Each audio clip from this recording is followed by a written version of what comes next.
whether you like it or not.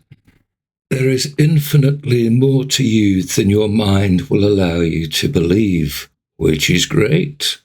The only problem is that you have to be able to recognize and accept that fact, and then, horror of horrors, you need to do something about it. How many of you have had goals that you would love to have achieved?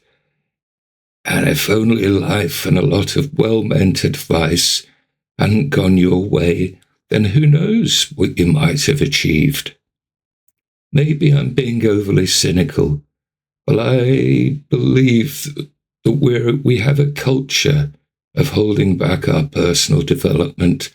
That culture latches onto us at a very young age. Are you aware that you can start to teach a child to communicate through sign language at the grand old age of 6 months? The fact that we can do it shows that a child's mind is active from an early age and is more than happy to have some work to do. When I went to kindergarten many years ago, we were based in Cyprus. I was no more than 3 years old at the time. From the first day that I entered that wonderful school, my time was split between learning and play. All of us loved it. We started learning to read and write and progressed to arithmetic. I was 4 when I moved to the grown-up school, and with my literate and numeric classmates, before I was 5, I was even getting reading homework, which, to be quite honest, I was appalled at the time. Homework, my God. Anywho, there we go. These weren't special schools that I went to. They're just for ordinary people, ordinary children.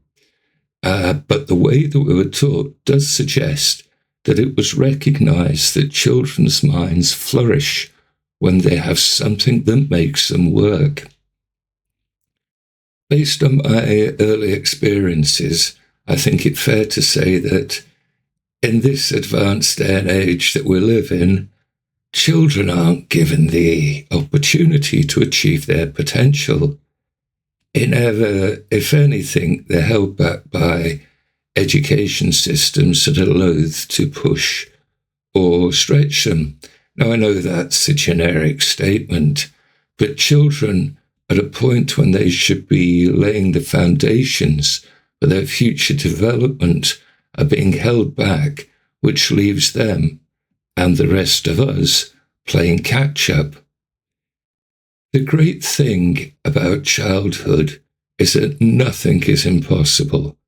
Our hopes and dreams probably changed on a regular basis, but they were real, and we had hope, and we believed that we could achieve them. Unfortunately, all good things come to an end, and as we got older, our understanding of the world grew, as our realization that there were some things that were impossible. Who decided what would be impossible and what was achievable? In some cases, it was reality. There are some dreams that can never be achieved in life. But unfortunately, there are people who accept that as the end of all dreams. Convention is a great judge of what is possible and what is not. I think that unless we are very careful, we all end up drifting onto our shelves where convention says that we belong, and if we stay there for too long, we can end up believing that that is where we belong as well. Convention has sounded the death knell of far too much potential, bright sparks that get snuffed out because no one can understand their ambition or vision. Convention says that a good education will lead you to the best jobs, whereas no good education means that you'll never rise. There are, of course, people who have been deaf to convention, people who weren't content to accept the hand that life had dealt them, people such as Lord Sugar, who left the school at the grand old age of 16, tried conventional employment, decided that he didn't like it, and apart from becoming a lord, is worth over $1 billion. It really doesn't matter where you come from or what experience or education you've had. It can be useful, but the determining factor is you. Let's take me, for example. I'm not particularly academic, and although I have some qualifications, they're not exactly earth-shattering. My physical health issues and problems with depression, oh, how I believe in making life easy for myself, mean that potential employers tend to take one look at me and head for the hills. All my hopes and dreams had become non-existent, and essentially I had and have no hope of getting a conventional job. If I had accepted my place in the great scheme of things, then I would give up and spend the rest of my life in front of the TV. But instead, I cast about for an alternate future. It took a few years, but I finally discovered that you could make money on this strange thing called the internet. I wasted years getting nowhere very fast, but that didn't matter. I was learning and finding my place. Millions of people have and will continue to make money on the internet, and the vast majority of people will walk away not having made a penny, not having any real choice in the matter, and hating the idea of defeat. I kept plodding on. I discovered that people were prepared to pay money for the words that I wrote, and that was on Kindle. That funded a personal development magazine on iTunes. And I spent far too long working on writing content instead of marketing it. So the magazine is enjoying a temporary hiatus, but having some more than a few hundred articles that are just gathering cyber dust, I thought it would be about time to open things up a bit more.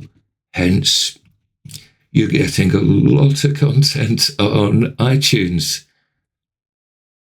There was a time that I had visions of a career in the Army or Navy.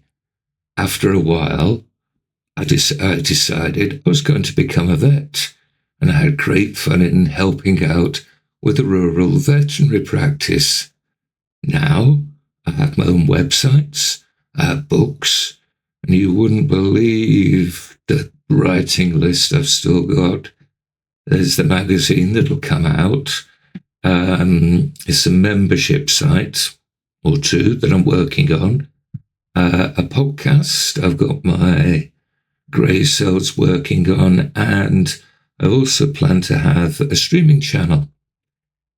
Now, if I had accepted my fate, I would probably have done something unfortunate by now, but I didn't, because I know that I am infinitely more capable than my mind would have me believe.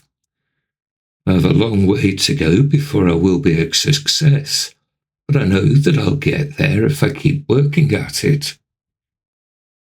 Over the course of our lives, we can see, listen to, and experience a lot of negative emotion.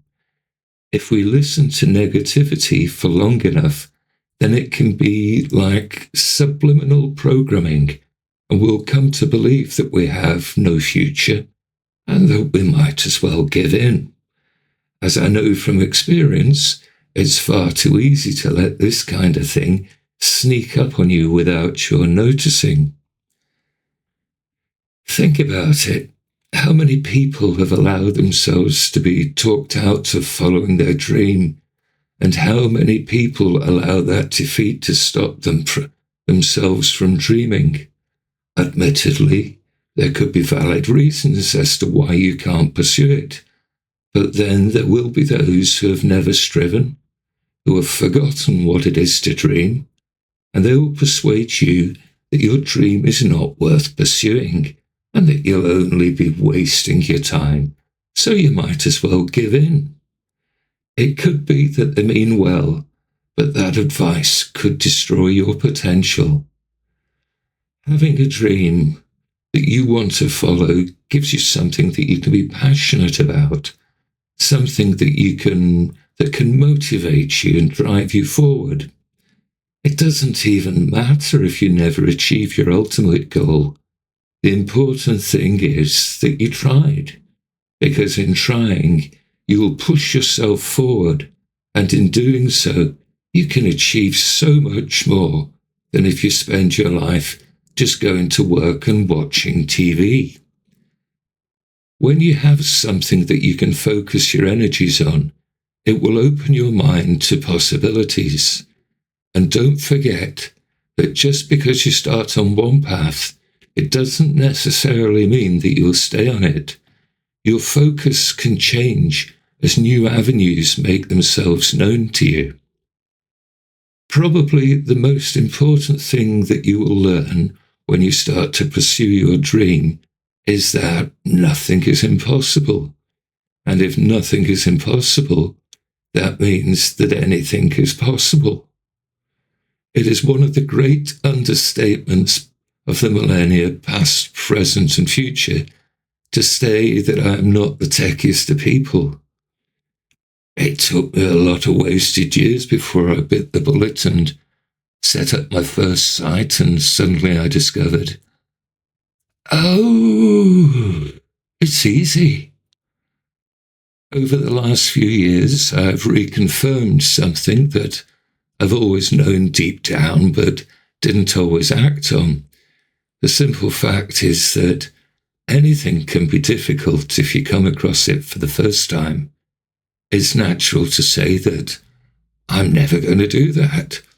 But when you take action, you'll find that what you feared is so much easier than you had thought. It's easier said than done, but you don't have to accept who you are. There is infinitely more to you than your mind will allow you to believe. But in order to create that change, you have to change the way that you think, and that's not easy. You also have to give your mind a reason to open those doors to all that potential that you've got locked in there. Give it a reason to open, and then just see what happens. Minds are wonderful things when they work on our behalf, but they're less than user-friendly when we lose control of them. You won't be able to reprogram your mind in one fell swoop. It will take time. It will take time because the only way that you will achieve it is by regular, consistent action. Think of your mind as a muscle. When you don't keep it in trim, it loses tone and condition. And when that happens, you will, to all intents and purposes, grind to a halt. By utilizing your mind day in, day out, you'll keep it active, healthy, and fit for purpose. To move forward in life and achieve your potential, you need your mind to be on your side, not against you. At the very least, take action to learn, to read, to write, to do more with who you are than just to work and then go home. Even if you decide not to pursue a dream, by keeping mentally active and challenged, you will enjoy a higher quality of your life. Whilst we live in a world that is beset with problems, we also live in a golden age of opportunity. Opportunity won't come knocking at your door. You have to be able to recognize it and accept it. You have to be able to reject all the cultural and sociological chains that hold us back in a life that's eaten into our resolve. You have to be able to throw off the constraints that bound you at school to your station in life. Now, I can write a vast library of words telling you what you need to do, but those words will only have an effect if you listen to them, if you believe them, and if you take action on them. There is no universal panacea that can help you to take action. It has got to come from within you. It is to come from your acceptance that there is more to you than your mind will allow you to believe. So, my friend, are you ready to take responsibility and take control of your future? And so, until the next time, my friend, keep living.